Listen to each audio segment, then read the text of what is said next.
I'm your host, Peter Komendowski, and welcome to Surviving Bad, where we explore stories of survival, hope, and inspiration. Today we talk about Iowa's future and cultural diversity. American history is a story of cultural and ethnic diversity, yet today we grapple with issues of diversity, equity, and inclusion as if it's an awkward social experiment rather than an American tradition.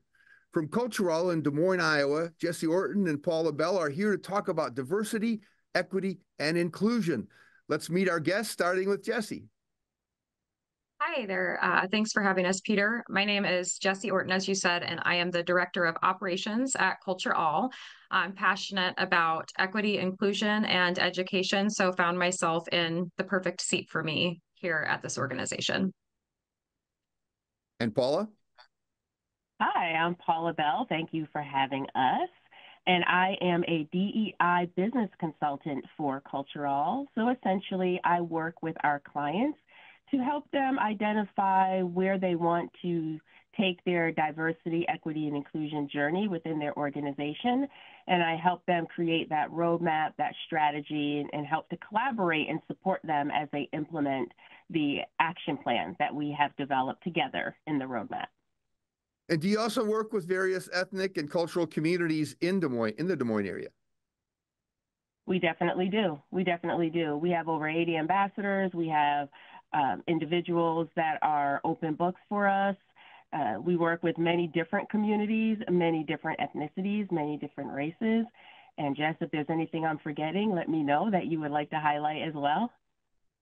Yeah, definitely. So as Paula mentioned, there's a handful of service offerings, but with that, this network of more than 80 immigrants, refugees, other Iowans representing more than 45 world cultures has been serving the community since 2005. And with that, the goal is to engage Iowans of all ages in learning about our neighbors, colleagues, classmates whose life experiences might be different from our own. So we provide tools, resources, strategies to open communities to new ideas and ways of thinking. We bring people together to participate in something. And that's really the backbone of the model of Culture All, is that we believe that participation sparks curiosity. We start to ask questions. We begin to appreciate things that maybe we had overlooked before. And through that, we elevate attitudes and behaviors. The goal is to, create a culturally adaptive workforce and effectively communities where everyone feels valued. And, I want to bring up something. I'd like to touch on what maybe we could call the elephant in the room. DEI has taken huge hits from special interest groups that have some very, very narrow viewpoints of how the world works. That's probably the nicest way I could say it. And yet it's been a part of American culture. We've been a diverse culture. Let's face it, American Indians would say that we're all immigrants here. So how do you really deal with this present stressor of the attacks on diversity, equity, and inclusion, which should be human nature to me, but it certainly doesn't look that way in the media? Right. So there are a lot of current challenges, right? There's a lot of legislation that is occurring across the nation, across the U.S. A lot of legislation is heavy right now in public institutions, where they are prohibiting establishing DEI offices, where they are prohibiting spending funds for DEI programs, where they're taking away affirmative action strategies and goals, where they're banning schools from enacting DEI practices and hiring decisions and spending state funds and all of that, banning critical race theory. There's a lot of different things going on, and it's different in each state. And in the state of Iowa, we do have our own legislation going through as well around DEI. And what I do love to see is when the community raises up and they go to the Capitol and they verbally and physically demonstrate how legislation will impact them, impact the communities, impact the different the different dimensions of diversity that are present. But honestly, it's hard to navigate. DEI was hard to begin with, right? There are still people who are resistant to it. There are still people who don't feel that DEI should be a thing. But just like you said, it's a part in the fabric of our nation. We are a very diverse nation. And with that, in order to really embrace each other, appreciate each other, and learn, we've got to educate. We've got to communicate. We've got to look at different perspectives, seek different perspectives. And Jessie said some of that when she was talking about the programs that Cultural has, right? All the immigrants that we have, learning from them. And every time I'm at a Cultural event, I go to an ambassador program. I even go to the schools where they do ambassadors at the schools. I always see light bulbs come on. You learn something new you didn't know. And though my family is not from the United States, my family's from Barbados. I was the first one born in the States. I've seen what it's like to come to another country and you try to navigate it and fit in. And it's not easy, but it is great if you can have a community of people who want to help you. You know, I totally agree. I'm also first generation. My parents were immigrants. You're younger than I am, so it was a little farther ago. But when I grew up in Chicago, there was a mix of very culturally diverse communities. Some of them sort of kept to themselves or built around themselves, but it was a rather unique and in the long run, a fruitful experience. So I think sometimes people forget how valuable that is. We're going to take a short break. Stay tuned. You don't want to miss it. We're going to continue our conversation with Jessie and Paula. See you all after the break.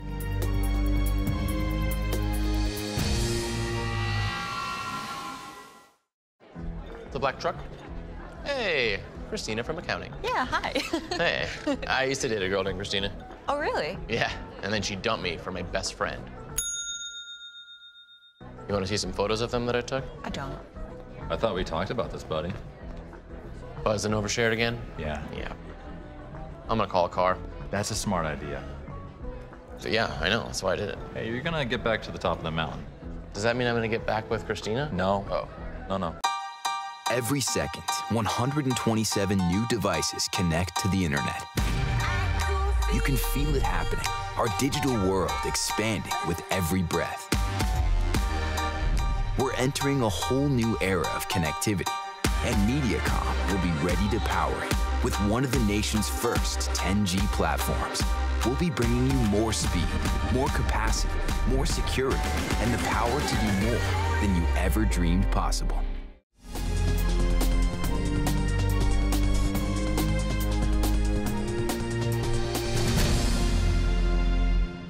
Welcome back to Surviving Bad. We're talking with Cultural about the changing cultural landscape in Iowa and the challenges we face to keep Iowa welcoming and inclusive, to embrace the cultures that essentially Iowa counts on to grow its future. Let's address this. What happens in schools now when you have cultures mixing in grades and classrooms at a young age? What kind of things can be done to acclimate new people and new cultures to living comfortably in a place like Iowa? So Cultural's approach is very unique in the way that we study humanities, and we, offer these immersive opportunities for really a two-pronged reason. The first being that we use the reference to mirrors and windows often. So for Iowans whose families have been here for many, many years, and we celebrate the same things. I grew up in a town where everybody looked a whole lot like me. My red hair made me stand out just a little bit. But other than that, I celebrated holidays in the same way. I ate the same foods. I listened to the same music. So for students who don't have opportunities to really explore difference and understand that many ways in which the world works, it offers an insight into that. When an ambassador comes in, and instead of flipping the textbook open and saying, there are a lot of monsoons in India, and instead Mamta Israni might come in and she might say, during monsoon season in India, it's a lot like a snow day here. I'll go to my grandmother's house and here's how we make chai, and here are the ingredients, and let's touch them and smell them, and then also understand how monsoons affect the economy, and here's the money, and so we're giving this immersive experience and this glimpse into something different. But what's equally powerful for these students in these classrooms who are much more diverse than what I experienced as a young person, is the moment when an ambassador comes in who's reflective of them, and they suddenly feel inspired to participate a little bit more. Their students are seeing, their peers are seeing that, hey, I know that. Where are you from? And they're communicating on another level. But most importantly, they see someone who looks like them, who practices the things they do at the front of that classroom. And we know that that is tremendously meaningful for students. Yeah, I think when we look at a global culture, and let's face it, that's what we're evolving toward. I mean, there's, you know, we're drawing lines and we're building walls, but they're not going to stay up. I mean, the world has just changed too much.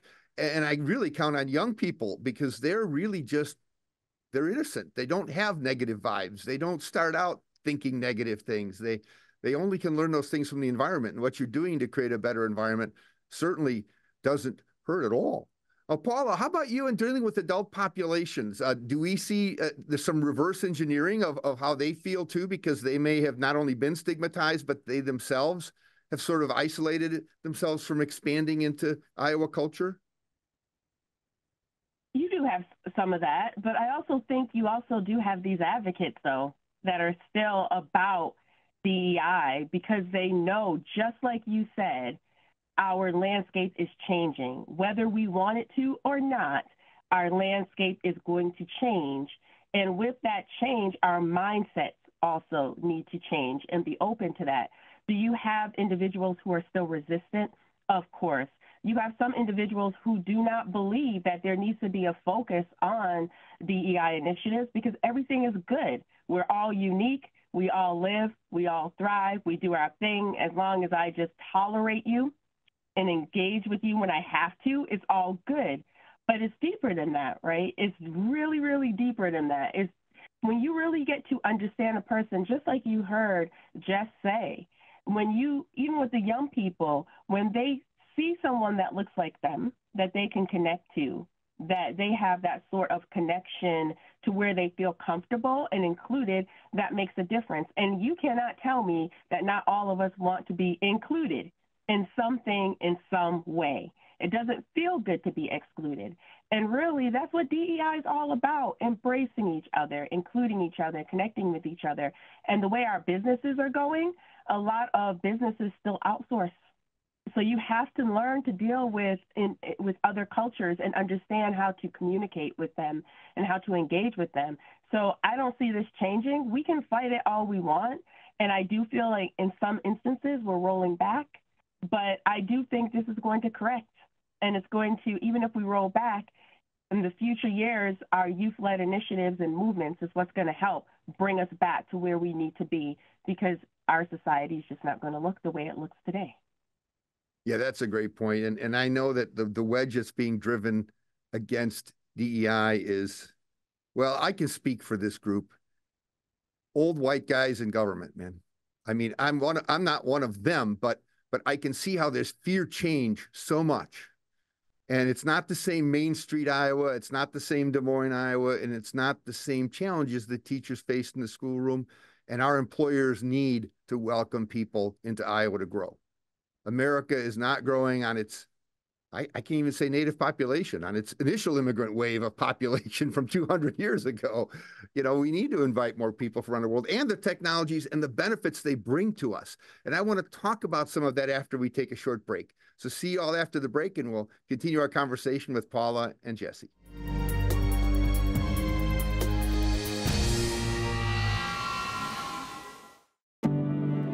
Today, more than ever, you need fast, reliable internet. At MediaCom, we want you to know you can count on us. Our fiber-powered 100% gigabit technology network was built for the future. We have enormous capacity and power, and 99.99% network reliability. So even though these are uncertain times, we're prepared, and you can be certain we'll keep your world connected. Every second, 127 new devices connect to the internet. You can feel it happening, our digital world expanding with every breath. We're entering a whole new era of connectivity, and MediaCom will be ready to power it with one of the nation's first 10G platforms. We'll be bringing you more speed, more capacity, more security, and the power to do more than you ever dreamed possible. Multiple studies have shown that marijuana can slow both driver reaction and response time, which can be really dangerous. He's here. He's here. Wait. What? I can't drive. What? My. Oh.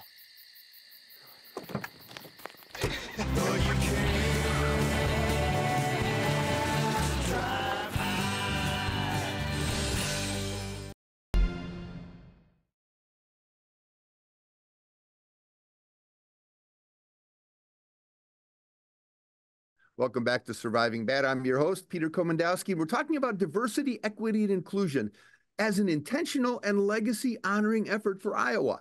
Jesse, tell us some more. So Cultural's approach to navigating this work, we've talked a lot about the schools and the classrooms, but as we continue our work in the corporate sector and with business people, what we're finding is that our approach is very unique. It's very different from folks who say, "Oh, I took a survey and then I did some things and I checked that box." And we don't settle for that. We're not here to check the box. We're here to build that culturally adaptive workforce. We're here to enhance the way that teams perform, the way that they're motivated to show up every day, and the results that they can achieve by better communicating and understanding one another. And so the tools that we leverage really identify where someone is at, and we don't want to come in with something that we know won't land. So we assess where they are, identify what those needs are, and then begin to build their unique plan from there. Effectively, what that does is employees are engaged, they're happier at work, they're performing in ways that are above expectations. And more than that, they feel valued, they feel welcome, and they feel like they belong. That's interesting, looking at DEI as a sort of a driver of an economic development model, because when we talk about culture and diversity, we're not really talking about people that are less capable. We're just talking about coming from a different culture and getting used to the workplace culture that exists, and maybe setting guidelines for the workplace culture to meet people where they are instead of forcing everybody to go where they are. Are you getting real feedback that this is improving productivity and enhancing the workforce? Oh, yeah, we definitely are. I can tell you I've worked for many different organizations and corporations that have focused on DEI, and I have to admit exactly what Jesse said. What makes Cultural very different is we just don't survey you and then just give you a report and say, go do your own thing. A lot of times people need more support than that. They need help navigating through those things, and everybody's on a different journey. So not only is the organization as a whole on a journey, the individuals in that organization are on journeys as well. And sometimes they mirror up and sometimes they don't. But we meet you where you are to get you where you want to go. And that's really important. And it also allows people an opportunity along the journey to get to know their fellow colleagues, to get to know more, because we have a cadence of activities that we have you go through to build that.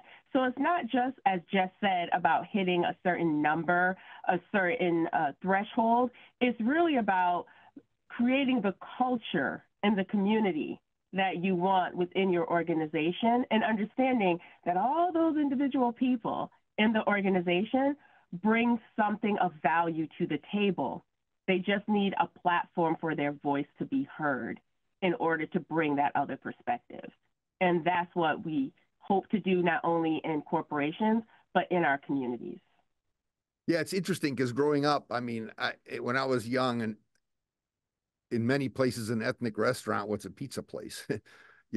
And now we have this huge culinary expansion in America that's redefining foods and providing a lot of entertainment value for people and a lot of economic value for communities. It's interesting when you look at a change in culture, a lot of companies hire consultants when they're not even looking at diversity, equity, and inclusion, just to shake things up, and forget sometimes to look at the inherent values that exist and the potentials. Do you think, and I'll put this on you, Paula, do you think that Iowa having a stronger DEI presence, looking at the value of these cultural opportunities that will increase potential in Iowa, do you see that as a long-term plan that's going to help Iowa prosper? Absolutely. I can't see any state not prospering from that. Bringing in other individuals that have a different perspective, a different way of doing things, a different way of engaging, a different way of communicating is rich. And bringing all of that together is just more powerful in my perspective. It's going to elevate us to that next level. It's going to have us think about doing things differently. Technology is changing, right?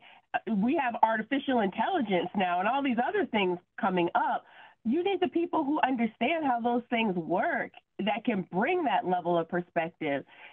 Everybody brings something of value, and the more we embrace and we engage and participate with individuals who do things a little bit differently than we do, that may not be how we've always done it, because we are changing and we are shifting, I think that's amazing. There are other countries that are more advanced than us in some areas. Why not get that knowledge and that intelligence? Don't shy away from it. Embrace it. I think there's a huge opportunity.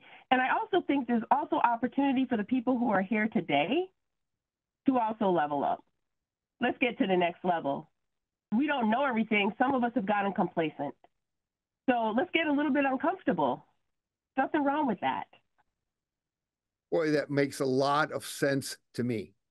Well, we're going to take a short break, and afterwards, we're going to ask Jesse and Paula to share some final comments, insights, and inspiration. Stay tuned. You don't want to miss this.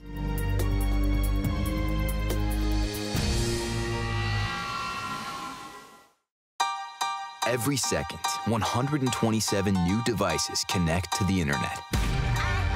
You can feel it happening, our digital world expanding with every breath. We're entering a whole new era of connectivity, and MediaCom will be ready to power it with one of the nation's first 10G platforms. We'll be bringing you more speed, more capacity, more security, and the power to do more than you ever dreamed possible. Every second, 127 new devices connect to the internet. You can feel it happening, our digital world expanding with every breath. We're entering a whole new era of connectivity, and MediaCom will be ready to power it with one of the nation's first 10G platforms. We'll be bringing you more speed, more capacity, more security, and the power to do more than you ever dreamed possible. This is the internet that keeps the TV streaming, the meetings zooming, the playlist flowing, and the doorbell showing who's coming and going. This is the internet that powers the workout, that does the homework, that makes the lights work, that makes for light work, and makes... Don't forget to pick up Charlie. ...your life work. This is the internet that keeps it all connected and has hundreds of people who ensure it's protected.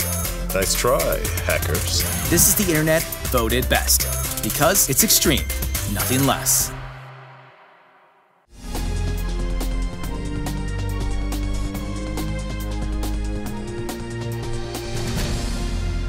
Welcome back.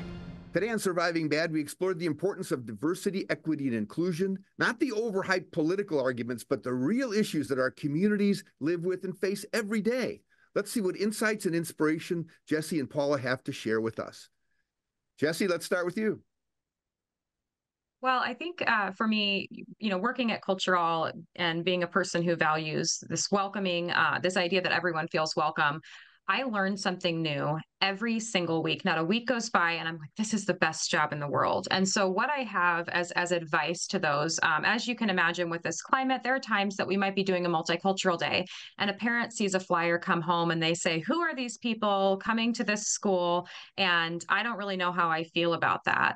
So what we do is we say, here are the biographies. Here are the human beings that are going to come meet with your students.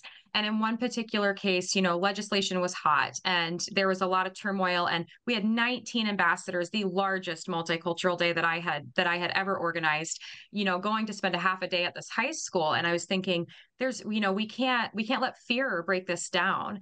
And so we shared the biographies, we shared the descriptions and said, look at how much you might learn and come participate with us, come join us, come volunteer that day.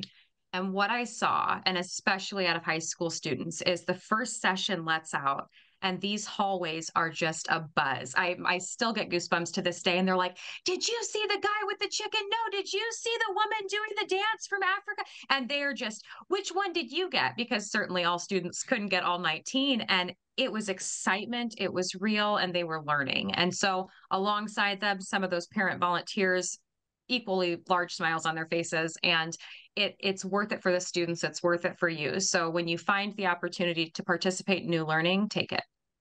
You know, that's such great to see such positive influences as opposed to all the negative stuff dominating our television and media outlets. So that's pretty cool.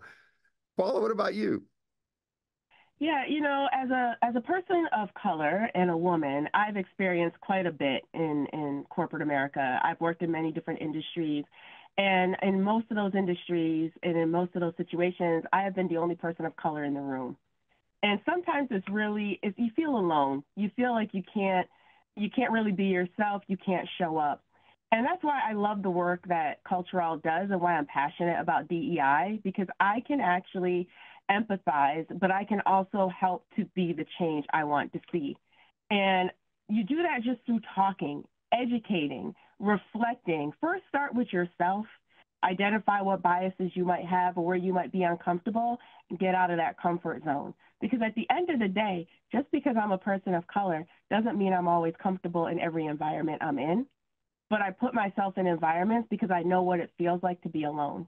And unfortunately, we might have people in our community that feel that way. And I don't want anybody to feel that way.